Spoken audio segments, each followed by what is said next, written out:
sebab itu semua ulama berkewajiban menerangkan nasa mansukh. Sampai Sayyidina Ali suatu saat ada mubalek atau ustadz itu ngajar di masjid, ditanya, kamu tahu nasa mansukh enggak? Enggak tahu. Kata Sayyidina Ali, berhenti jadi mubalek, lisensinya dicopot. Dicopot, kemudian halakta wa ahlakta, kamu rusak juga merusak. Kenapa demikian? Logikanya begini, semua nabi itu kan panutan. Saya ulang lagi ya, semua nabi itu panutan. Tapi kalau kamu tidak tahu nasa mansukh, jangan-jangan kamu ikut nabi sebelum kamu, yang nasahnya itu syariatnya sudah apa? Mansukhoh, sudah di nasah. Itu kayak kasus Sunda Wiwitan itu. Itu gak mau punya Nabi Muhammad karena kurang keren, kurang sepuh. Nabinya langsung Nabi Adam. Resikonya adalah beberapa aliran sesat itu, aliran yang kurang benar itu, zaman Nabi Adam kawinan otomatis sama saudaranya. Lalu masa sekarang kita membolehkan kawin sama apa? Kalau sama Nabi Adam mau tidak mau. Karena yang cowoknya ya bin Adam, putrinya binti. Lalu Allah bikin satu sunnah yang suami istri itu harus beda, yaitu satu kandungan itu melahirkan satu pasang. Dan mulai dulu memang pasangannya orang jelek itu orang cantik. Makanya agak sial itu yang perempuan-perempuan itu. Memang mulai dulu gitu, kalau cantik itu kesunatannya dapat jelek. Nanti sama-sama masuk surga. Karena yang cowoknya ibadahnya syukur, yang ceweknya sabar, itu nanti sama-sama. Nah kebetulan si Qabil itu ganteng sekali Qabil. Berpasangan dengan Labuda itu jelek gembrot, pokoknya tidak cantik. Enggak lah, kebalik. Qabil itu berpasangan sama Iklimah. Jadi Qabil ganteng, punya adik kandung namanya Iklimah itu cantik sekali. Yang Habil itu rapati apa? Berarti yang Habil apa? Ya dapati ganteng, berbarengan dengan Labuda juga dapati cantik. Nah karena tadi ya berarti Qabil bareng siapa? Iklimah, Habil, Labuda. Maka untuk kawin ini nggak boleh satu kandungan. Jadi dulu karena nggak ada perbedaan ibu bapak, mau tidak mau beda. Yang penting beda. Yaitu akhirnya apa? Qabil dapat Labuda, yang Habil dapat Iklimah karena beda kandungan. Itu sudah cukup. Nah, akhirnya kan nggak terima si Qabil. Masa orang ganteng dapat orang jelek. Jadi mulai dulu itu maunya orang ganteng ya dapat orang cantik, nggak terima. Tapi Allah ngatur seperti itu. Akhirnya terjadi percekcokan.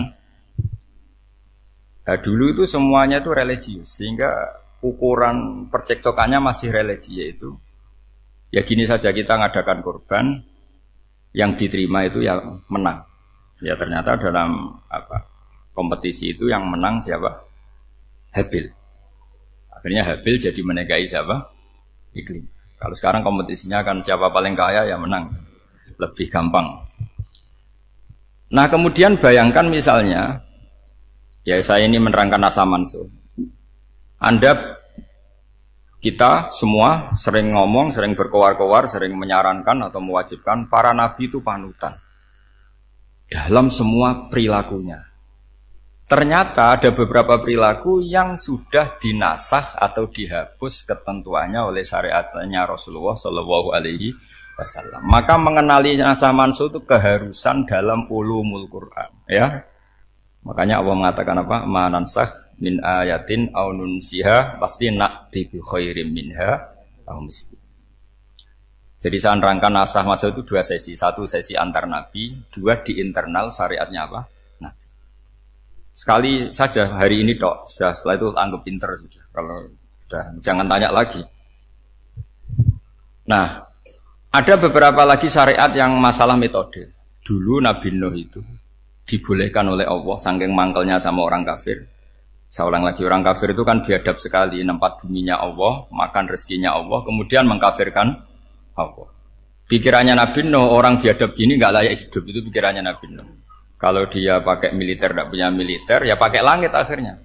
Pakai kekuatan langit, beliau berdoa, Rabbi la tadzar alal ardi minal kafirina dayyara. Innaka intadzarhum yudillu ibadaka wa la yalidu illa fajirong kafar. Ya Allah, mereka ini orang-orang kafir, padahal pakai bumi engkau, pakai rezeki engkau, matikan semua saja.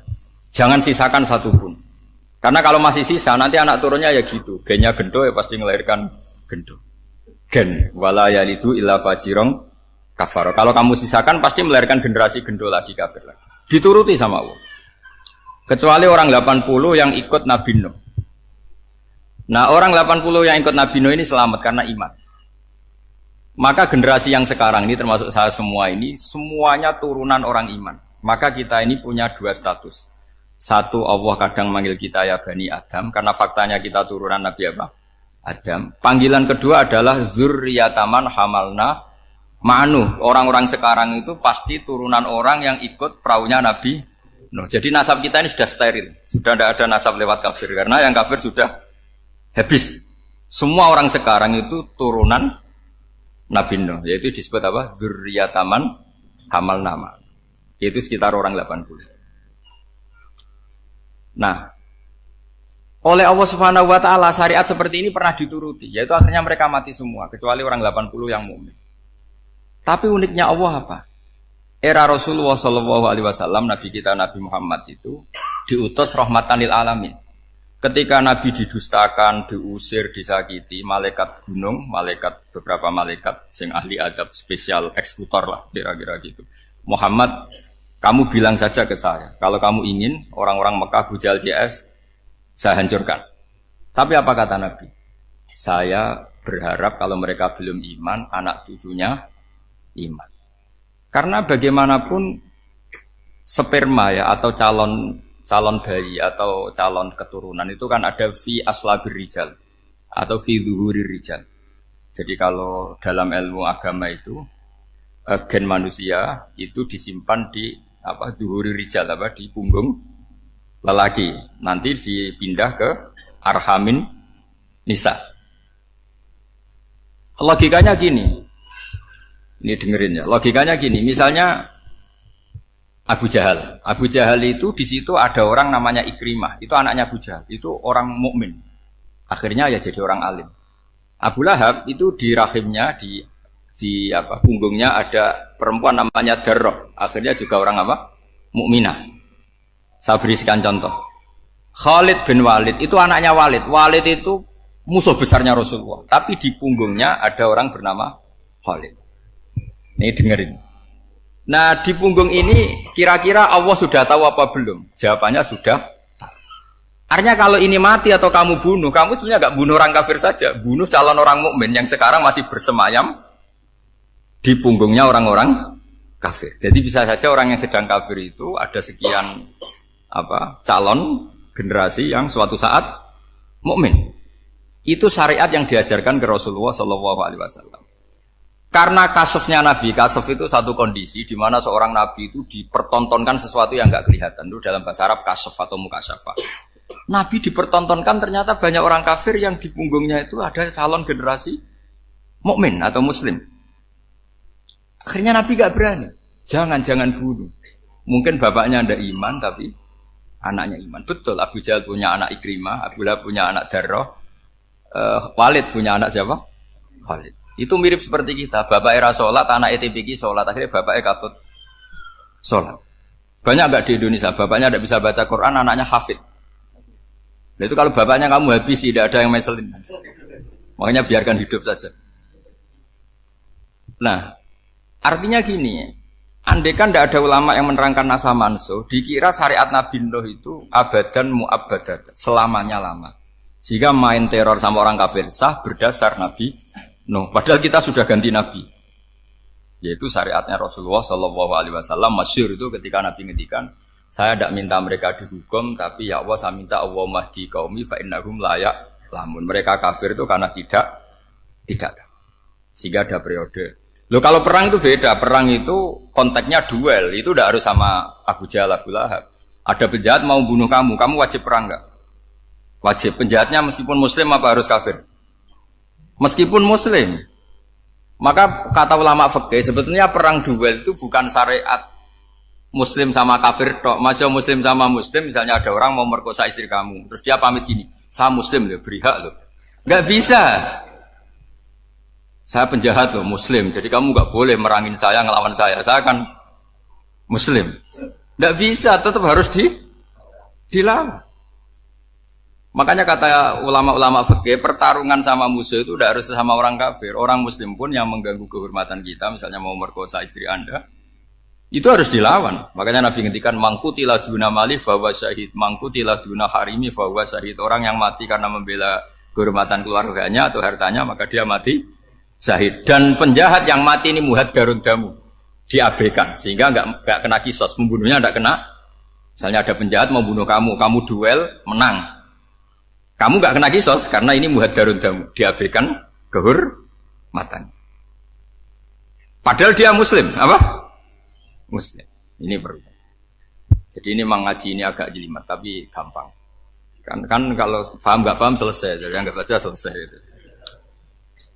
Sehingga kalau nggak ada nasa manso, maka orang selalu berpikir pokoknya yang penting ikut Nabi.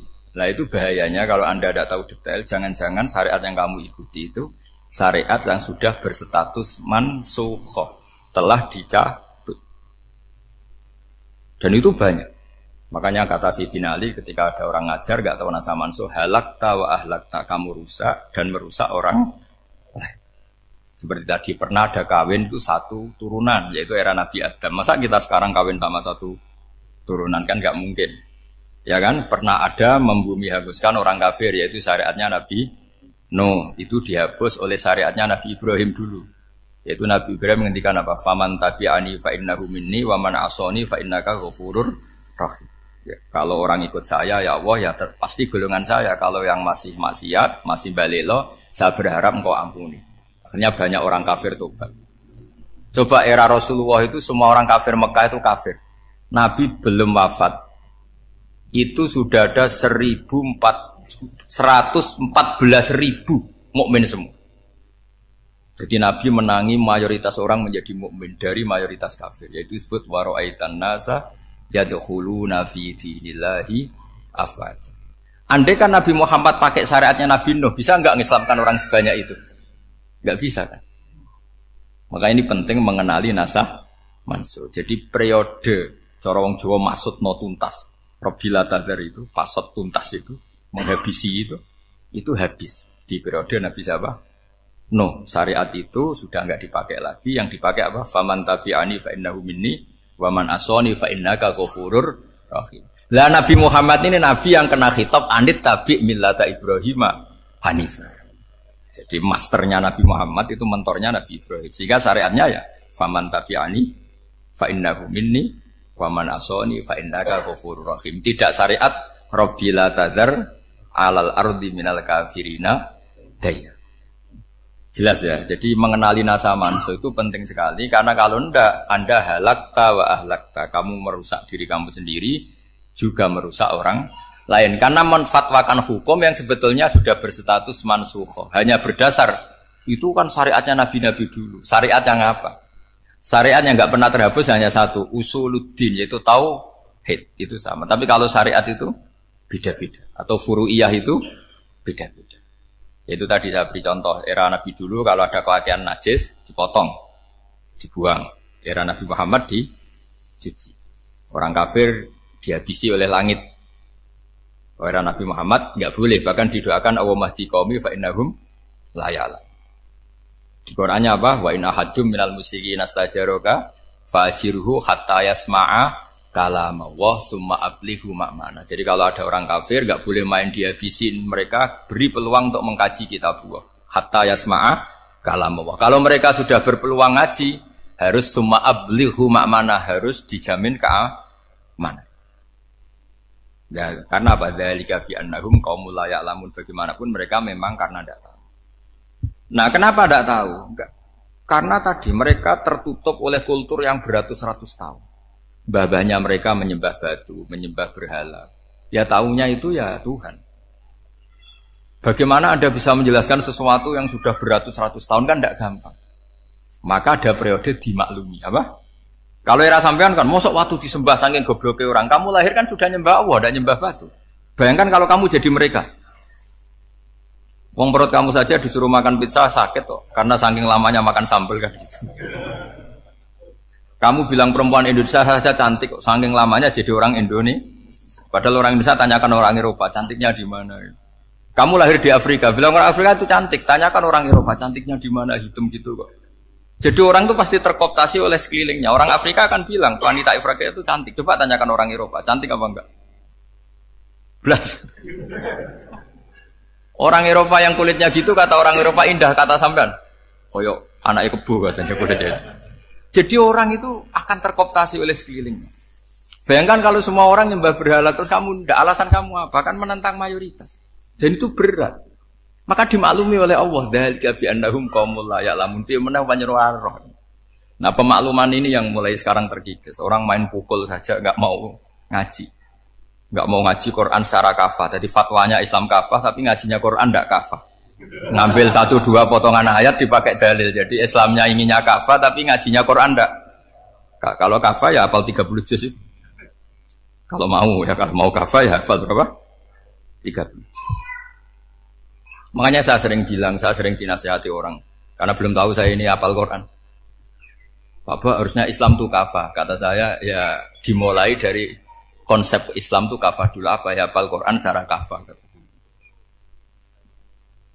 Jadi ini penting saya utarakan. Bahaya sekali orang mengenali Islam tanpa mengenali nasah mansukh. Karena beberapa syariat Nabi sebelum kita itu berstatus mansukh.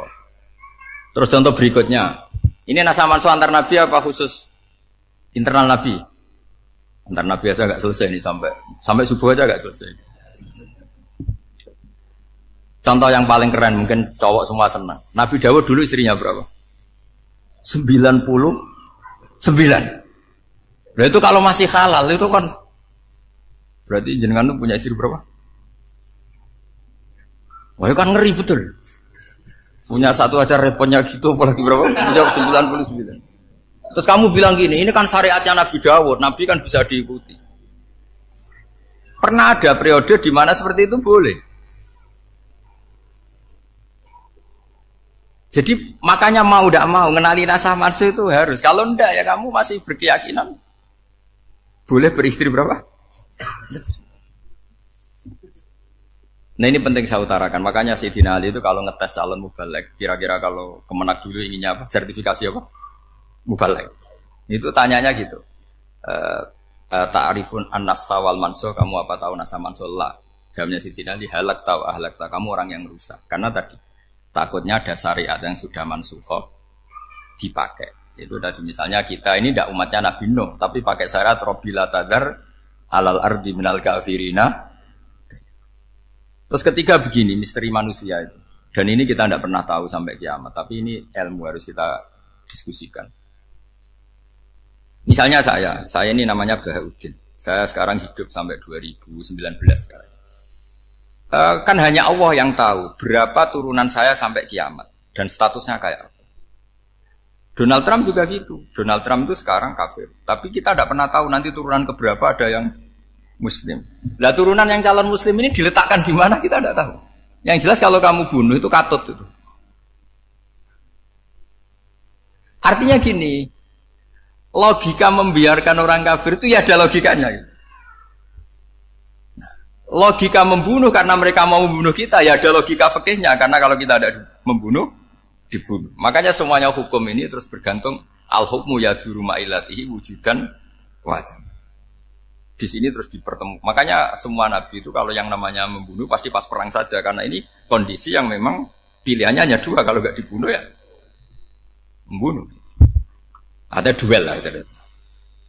Maka ini butuh kajian fikih dan orang nggak boleh subjektif dalam hal ini. Saya ulang lagi, tidak boleh subjektif karena tadi orang yang kamu katakan sekarang misalnya Zaid, kamu itu bodoh sekali. Kenapa bodoh? Nggak hafal Quran, nggak pernah kuliah, nggak pernah ngaji. Ternyata Zaid ini bersemayam calon anak yang alim alama hafal Quran, namanya Umar, tapi masih jadi sperma. Suatu saat Zaid itu punya anak alim alama, kan banyak orang tidak bisa baca Quran punya anak hafid, banyak nggak di Indonesia? Banyak nggak petani yang punya anak dekan?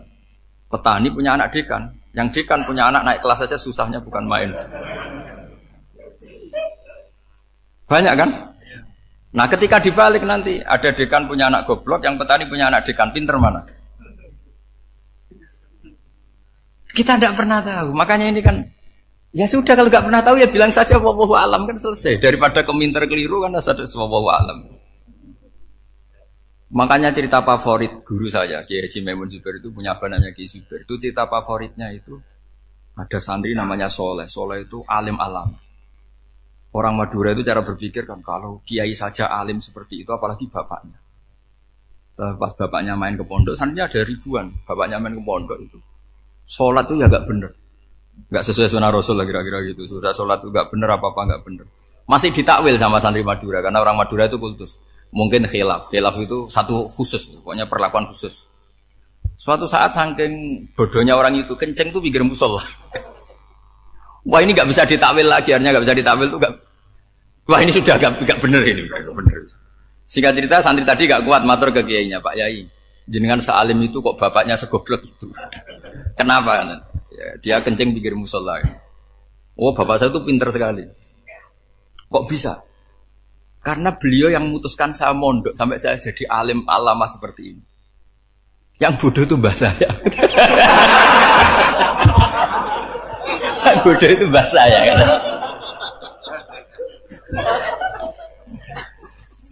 Artinya gini, sekarang misalnya Anda dekan atau Anda rektor atau Anda profesor atau Anda kiai top mubalek kondang. Anda mubalek kondang terus punya anak gobloknya bukan main atau apalagi anaknya ketangkep KPK. Yang satu anaknya orang bodoh jadi dekan. Kalau kompetisi ini pinter mana coba?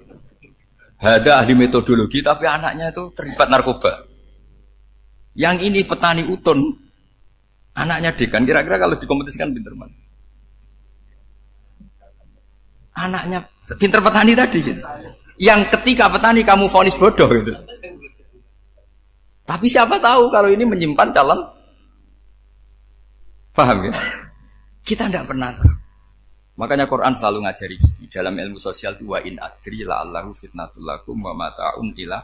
Di dalam ilmu sosial itu kita harus jawab enggak tahu. Manusia itu makhluk yang paling enggak jelas gitu. Sekarang soleh suatu saat bisa saja enggak soleh. Yang sedang enggak soleh suatu saat soleh. Sesuatu yang mungkin rubah kok kamu fanatik itu gimana? Nalarnya itu gimana? Coba kita tahu dulu Wahsy itu pembunuh Hamzah, akhirnya mati mukmin ya enggak? Padahal orang yang sangat dibenci Rasulullah karena membunuh Sayyid siapa? Hamzah. Sa'labah yang tukang itikaf di masjid akhirnya su'ul. Kita tidak pernah. Lah kalau nggak pernah tahu ya tidak usah terlalu fanatik biasa. Kayak jenengan seneng saya itu ya saya tidak tahu sampai kapan ya. Saya seneng sampean sampai kapan ya. Kayak suami istri itu. Pas nikah harmonis bulan madu sampai kapan bertanya. Yang jelas paling awet itu pasangan jelek itu pasti nggak awet. Makanya jadi guyonan tuh. Pasangan tuh jangan baik-baik gak awet, kalau jelek itu awet. Ternyata maksudnya cantik sama ganteng. Itu suatu saat pasti jadi jelek. Yang jelek sama jelek pasti jelek terus. Makanya jadi guyonan. Kalau pasangan jelek itu awet katanya. Tapi kalau pasangan baik, ternyata baik wajahnya itu mesti gak awet. Suatu saat pasti jelek. Tapi yang jelek awet. Karena mulai dulu ya jelek sampai itu. Awet jeleknya maksudnya bukan. Ya jelas ya, jadi saya mohon sekali ini ilmu. Sampai ndak urusan, ini bukan urusan cocok tidak cocok, tapi ilmu. Ilmu harus kita dengar bahwa syariatnya para nabi itu yang sifatnya furu'iyah, tidak usuliyah, tidak tauhid itu potensi rubah. Sehingga mengkaji nasab mansukh itu satu keharusan seorang ulama. Makanya setiap ada syariat nabi, hal hadis syariah mu'abbadah amla, mansukha amla. Karena potensi itu tinggi. Kita tahu dulu semua nabi sholat menghadap apa? Baitul Maqdis. Era Rasulullah dipindah ke Ka'bah. Tapi kalau kamu katakan total Baitul Maqdis ya tidak juga. Nabi Ibrahim mulai dulu madhabnya ke Ka'bah. Tapi kalau Nabi Musa ke Baitul Maqdis. Sesuatu yang furu'iyah. Kenapa ini furu'iyah? Jawabannya sederhana. Ketika seseorang menghadap Ka'bah itu menghadap batu apa menghadap Allah? Allah. Ketika menghadap Baitul Maqdis hakikatnya menghadap Allah apa menghadap Baitul Maqdis? Allah. Maka menghadap Ka'bah itu sebenarnya masalah furu'iyah. Yang masalah usuliyah adalah inni wajjahtu wajhiya lilladzi fataras samawati wal ardh. Yang permanen adalah menghadap Allah Subhanahu wa taala. Cuma secara prosedur syariatnya secara zahir menghadap Ka'bah. Maka potensi rubah karena ternyata itu furu'iyah, untuk kiblatnya itu furu'iyah. Yang permanen adalah menghadap ke Allah Subhanahu wa taala. Ini pentingnya. Jadi terus sekarang masih antar nabi apa di internal nabi? Ini sudah mau selesai waktunya, sudah habis ini. Internal. Ini sudah selesai, ini sudah pas. Mohon Pak ambil. Oh. Jam sudah. Sampai mana tadi? Diteruskan apa enggak? Sudah ya, sudah kayaknya sudah.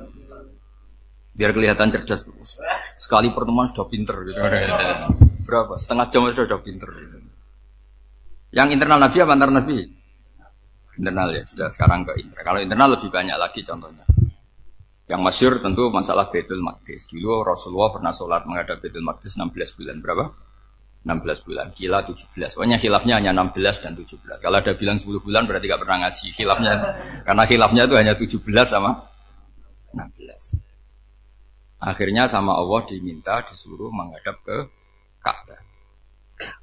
Saya ulang lagi, itu tetap masalah antar nabi sebetulnya. Begini, makom itu kalau dalam bahasa Arab bukan kuburan. Kalau di Indonesia kan makomnya Sunan Bonang itu kan kuburan. Kalau makom dalam bahasa Arab itu sesuatu yang pernah dipakai singgah, itu namanya apa? Makom. Lalu Rasulullah itu pertama di Medina itu madhab Baitul Maqdis itu 16 bulan. Orang Yahudi senangnya bukan main, sampai mereka bilang gini, Muhammad tuh gaya-gaya nantok punya agama baru, tapi kiblatnya ikut kita. Baguslah anak itu, katanya. Masih tahu diri katanya. Bagus katanya itu masih tahu diri. Jadi senangnya bukan main orang Yahudi, karena kiblatnya Muhammad sama dengan mereka. Ya tentu mereka jangkar Muhammad, bukan Sayyidina Muhammad atau Rasul Muhammad, karena mereka masih gak iman. Nabi itu ya agak tersiksa, karena beliau secara gen turunan Nabi Ibrahim dan kiblatnya Ibrahim itu Ka'bah. Agak tersiksa tapi sami'na wa ata'na tetap madhab ke Baitul Maqdis berapa? 16 bulan. Suatu saat Nabi Muhammad itu disuruh madhab Ka'bah. Ini dengerin. Akhirnya madhab ke Ka'bah. Apa yang terjadi? Orang Yahudi komentar gini, Muhammad itu gimana? Dia di perantauan rindu sama keluarganya, terus rindunya itu diaplikasikan jadi perilaku agama. Jadi dia madhab Ka'bah dianggap kangen. Kayak saya kan orang Rembang. Rembang itu apanya Jogja? Timurnya apa? Nggak, Jakarta itu mana Jakarta itu? Barat sana ya. Ibaratnya saya orang Jakarta, terus merantau di Jogja. Dulu kiblatnya itu menghadap ke timur, terus ketika madhab ke barat kata sampean, wah itu padunya kangen apa? Keluarga. Juga kurang ajar orang Yahudi. Jadi orang Yahudi itu memang paling pinter bully. Makanya kalau sampean tukang bully itu ya agak-agak, ya enggak. Saya tidak ngomong agak ya, pokoknya agak-agak. Ya. Pinter bully orang Yahudi. Makanya nggak ada orang debat sepinter orang Yahudi. Yang bisa ngalahkan hanya Tuhan itu. Orang Yahudi yang bisa ngalahkan hanya Tuhan. Lalu Sayyidina Ali tak orang paling terkenal cerdas. Itu kalau sama orang Yahudi itu pusing. Karena ya apa logikanya itu? Saya beri sekian contoh. Ada orang Yahudi tanya gini, Muhammad, kalau kambing mati itu yang bunuh siapa? Ya Allah, mati langsung itu. Agama kamu itu aneh, Mak. Yang langsung sentuhan Allah haram, tapi yang lewat tangan-tangan jahil manusia malah halal. Harusnya itu yang halal kan orisinil langsung Allah yang mundur. Jadi uteknya itu aneh, dari cara berpikir itu aneh. Nah cara sampean nih kan, nak halal pangan kue. Tapi Nabi kan nggak boleh bertutur kata kasar gitu. Kalau yang jadi Nabi saya untalan ngono kan gitu. Tapi Nabi kan nggak boleh kasar. Jadi Nabi itu problem karena nggak boleh apa? Kasar. Kalau kita kan gampang, wis nak halal untalan kan selesai, Pak. Tapi Nabi nggak boleh kasar gitu. Jadi enak jadi nggak Nabi, ya sampean itu kan enak. Mau keliru ya pantas, mau apa saja pantas. Karena kan nggak panutan. Kalau Nabi nggak bisa. Meluruskan kebenaran itu harus tetap sesuai akhlak. Ya jadi agak kerepotan. Makanya punya Umar alhamdulillah ada yang nggak perlu aturan gitu. Jadi enak. Jadi ya itu memang aturannya harus itu. Coba Nabi itu perang tapi nggak boleh bunuh. Kayak apa susahnya? Beliau jadi sasaran tembak tapi nggak boleh bunuh. Kalau sahabat kan enak, duel, merilek, santai, bisa tarung. Kalau Nabi nggak boleh. Makanya Nabi meskipun ikut perang terus nggak ada sejarah orang yang dibunuh.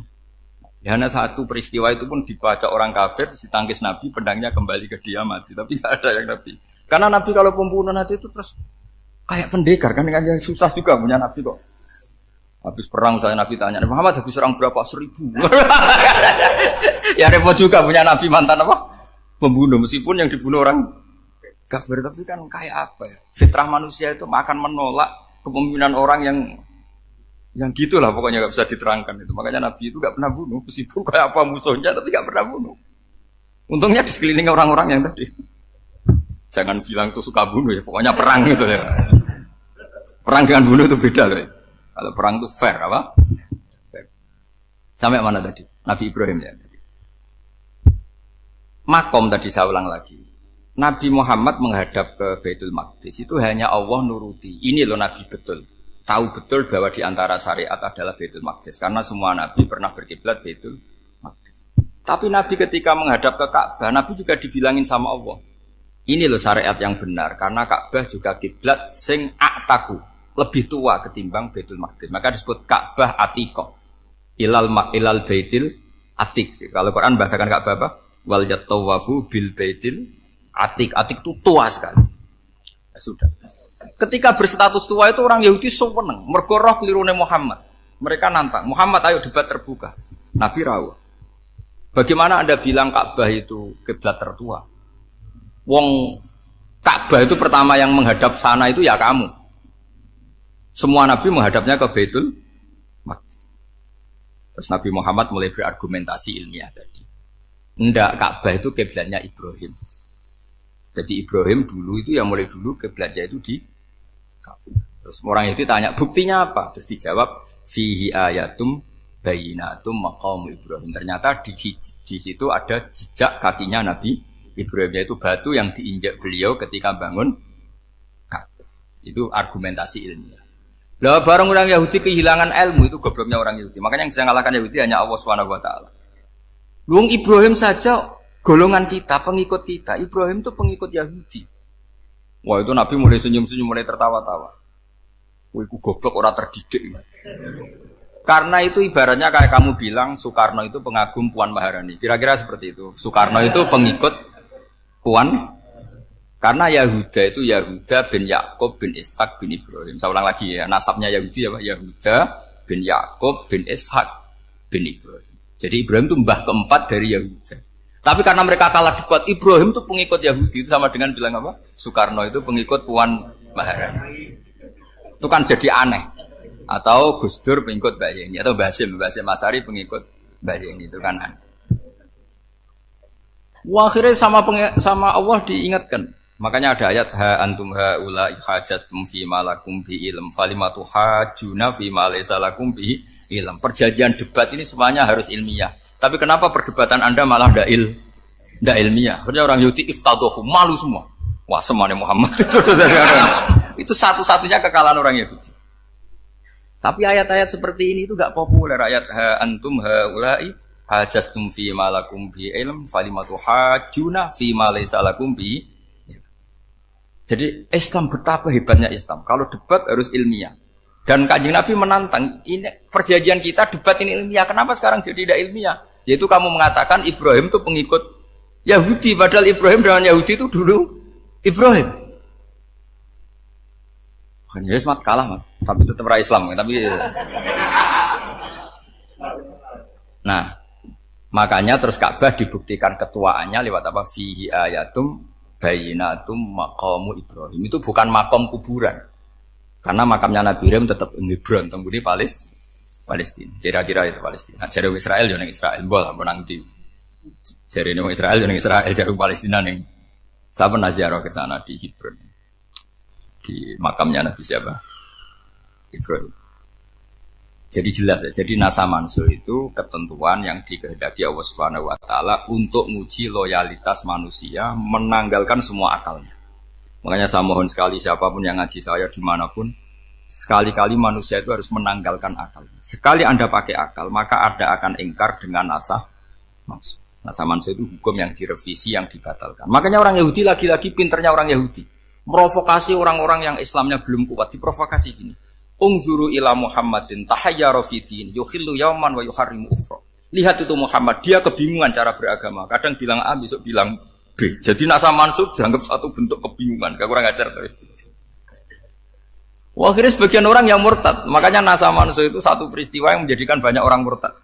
Karena diprovokasi orang Yahudi bahwa itu bentuk kebingungan Muhammad. Akhirnya terus saya qulu sufa minan nasi ma wallahum al-qiblati mulati kanu alaiha. Kelirunya orang Yahudi adalah ternyata nasa mansuh yang dipilih Rasulullah itu semuanya ada di Taurat dan Injil. Termasuk di Taurat dan Injil disifati dan Nabi yusolli ilal kiblatin, bahwa Nabi ini akan bersolat dengan dua kiblat.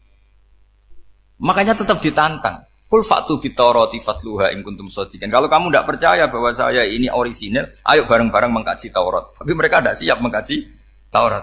Karena Taurat semuanya mendukung Rasulullah Muhammad SAW. Fatluha in kuntum shadiqin. Makanya ini penting sekali ngaji. Jadi perdebatan itu macam-macam. Dan itu pinternya orang Yahudi. Unzuru ila Muhammadin tahayyara fi dini. Yukhillu yawman wa yuharrimu ukhra. Ini penting sekali. Makanya nasa manusia itu uji loyalitas. Itu Imam Malik kalau mencontohkan ke Imam Syafi'i. Saya berisikan contoh fikih. Ini saya melanggar waktu ini. Ini sudah saya yang tidak mengesahkan diri saya. Ya misalnya ini ya, ini kertas saya bawa ya, ini kertas saya bawa. Terus ini tak kasih uang misalnya. Uang 100.000. Atau kalau contoh Imam Syafi'i dulu dididik Imam Malik begini. Ya Syafi'i, kalau kamu punya 2 budak, 2 pembantu, kalau dulu kan masih ada budak, 2 pembantu lah kira-kira. Seneng mana, yang cerdas sama yang goblok? Seneng yang cerdas. Kalau yang nurut sama yang bantahan, seneng yang nurut. Nah, yang nurut itu yang goblok. Makanya tinggal dibalik saja. Kamu tak beda ya. Seneng mana punya istri yang cerdas apa yang goblok? Coba jawab. Atau ibu-ibu mbak-mbak ini, seneng mana punya suami yang cerdas atau yang goblok? Kalau cerdas gak bisa diakali, tapi goblok nurut tapi ya kadang sini-sini kadang-kadang sini. Nah, itu kan antar manusia. Masalahnya kita menghadapi Allah Subhanahu wa taala yang semua kita pasti bodoh. Kita menghadapi Allah Subhanahu wa taala yang semuanya kita pasti bodoh. Allah jelas ngendikan wa kanal insanu dzaluman jauhlah. Manusia itu banyak dolimnya. Dolim itu sifat mubalaghah. Kalau orang dolim sekali dolim, kalau sering zalum, kalau jahil biasa jahil, kalau banget jahili jahul. Bahasa Arab kan gitu memang. Ghafir, pengampun biasa. Kalau ghafur selalu mengampuni. Syakir, makanya sifatnya Allah Ta'ala ikut wazan fa'ul semua. Ghafur, syakur. Atau diikutkan wazan fa'al. Kalau goblok biasa jahil, goblok banget jahal kan itu. Kafir biasa kafir, kalau kafir banget kafar. Ya, jadi wazan balagha itu bisa fa'al, bisa fa'ul ya. Kafirin, kafar atau kafur. Paham ya? Malah ngaji nahwu. Ya, tapi ini memang perangkatnya ya. Ini kan perang mau tidak mau. Makanya misalnya Allah tidak suka kulla kafarin banget kafir ya, Pak. Paham ya? Kulla khawanin banget khianate. Kalau khain khianat biasa, kalau khawan sering khianat. Nah, manusia itu kata Allah apa? Zaluman. Wes banget dolime, banget bodoh. Itu kalau yang ngarang hikam mencontohkan tuh gini, manusia itu pas bener saja salah, apalagi pas salah. Jadi manusia itu kata Imam yang ngarang hikam itu, man itu kanat mahasinhu masawiyah, fakih fala takunu masawihi masawiyah. Ketika baik saja buruk, apalagi ketika buruk. Coba kalau ada orang dermawan sama teman-temannya, tanyakan istrinya, duit dihambur-hambur, disekno konco ngalono bojo. Mesti gitu. Teman yang sering silaturahim ke teman-temannya, kata temannya baik, senang silaturahim, tanyakan istrinya, oh meninggali wong. Jadi manusia pas baik saja ada buruknya, apalagi pas buruk. Makanya dulu bapak saya ngajarin saya istiqomah ya apik, tapi kadang-kadang nak keterusan itu ora istiqomah ngangkangi orang yo tidak punya kesempatan. Misalnya ada imam masjid ngimami terus sampai tua sampai mau mati, itu istiqomah apa tidak memberi peluang yang lain? Tidak jawab aja. Jadi itu manusia. Jadi pas baik saja buruk, apalagi pas buruk. Kayak saya gini di sini ngajar baik, tapi saya ada tidak sopannya harus di atas. Padahal banyak orang sepuh, ada Pak On, ada beberapa yang kan terpaksa nggak sopan. Tapi aman yang nyuruh, berarti aman yang dosa. Kemarin-kemarin saya minta di bawah supaya ganjaran saya utuh. Ini gara-gara begini ganjaran saya ini agak terkredit terdebet itu karena itu. Saya teruskan. Jadi manusia itu punya sisi itu karena manusia itu zalum dan jahul. Wa kana al-insanu zaluman. Problemnya ini ngadepi Allah yang selalu pinter, yang kita selalu bohong. Misalnya gini, kamu ditanya Allah. Ini contohnya Imam Malik. Ikla hadi sokhra fa inna tahtaha dhahaban. Coba bongkahan batu itu kamu angkat, di bawahnya ada emas. Lalu budak yang pinter berlogika. Oh, disuruh buka itu karena ada emas toh. Berlogika. Kalau budak yang goblok enggak? Ya disuruh ya diangkat saja. Ada emas apa enggak karena perintah ya diangkat. Yang satu nurut karena perintah, yang satu nurut karena ada emas, ada sesuatu. Logikanya suatu saat Tuhan tuh hanya bilang gini tok, ikhla hadis sokroh, batu itu angkat. Yang nurut yang goblok permanen tadi kan langsung angkat. Yang pinter, ini ada apa lagi Gusti kok harus diangkat? Ya gak ada apa-apa, nyuruh saja kata Allah gitu. Wah tidak bisa, sesuatu harus ada alasannya. Itu kira-kira mangkel loh enggak? Oh mangkel. Nah, logikanya manusia seperti itu. Makanya dua murid pinter, di rakyat pinter, presiden ya susah mesti demo. Goblok ya susah di sini-sini uang. Ini kan nggak ada pilihan. Memang manusia itu nggak ada pilihan. Nah sekarang masalahnya gini di fikih ini, saya kembali lagi ke fikih. Pertanyaannya secara fikih begini. Misalnya iddah. Iddah itu seorang perempuan ditinggal mati suaminya atau ditinggal atau cerai. Itu kan ada namanya apa? Iddah. Iddah itu memastikan apa tujuannya? Memastikan rahim itu steril dari mani atau sperma zaut awal. Supaya nanti kalau dinikah orang lain tidak terjadi ikhtilatul ansab, nasab. Oke, berarti iddah kita beri argumentasi secara ilmiah li baro'ati rohmi. Jadi misalnya Zaid menceraikan istrinya Sri dalam keadaan masih bisa haid. Iddahnya 3 kali masa suci. Wal mutallaqatu yatarabbasna bi anfusina salah satu guru. Lalu karena secara teori medis kalau haid berarti bukti tidak hamil. Apalagi kalau haidnya terulang-ulang sampai 3 kali pasti tidak hamil. Jika kalau nanti dinikahi orang lain pasti kalau ada anak ya anaknya zaud sani atau zaud kedua. Berarti alasan iddah li baro'atir rohmi. Oke, kita sok pinter, sok bijak. Pertanyaannya adalah sekarang sudah baru 1 bulan suaminya di Malaysia nggak pernah ngumpuli. Dicek di medis juga berbukti tidak hamil. Apakah boleh tanpa iddah? Semua ulama mengatakan tidak boleh. Tapi ini kan rahimnya jelas bersih. Ya karena iddah itu nuruti perintah pangeran. Pokoknya tetap iddah. 3 kali masa suci. 3 kali masa suci atau masa haid. Itu ada perdebatan ulama. Tapi kan ini terbukti bersih Gus. Meskipun terbukti bersih kata Allah harus iddah 3 bulan atau berapa? Kira-kira 3 bulan 4 bulan ya tetap harus iddah. Pemilih mana sok pinter Gusti berhubung ini. Pangeran mbok terangno gitu. Berhubung. Jadi Tuhan apa mbok wari berhubung Gusti ini jelas steril dari sperma zaut awal, enggak usah iddah Gusti. Sama aja kamu disuruh majikan kamu ikhla hadis sakhra berhubung enggak ada apa-apa, enggak usah ya. Kira-kira mangkel ndak budak yang seperti itu. Mangkel. Maka dibutuhkan kebodohan dalam beragama.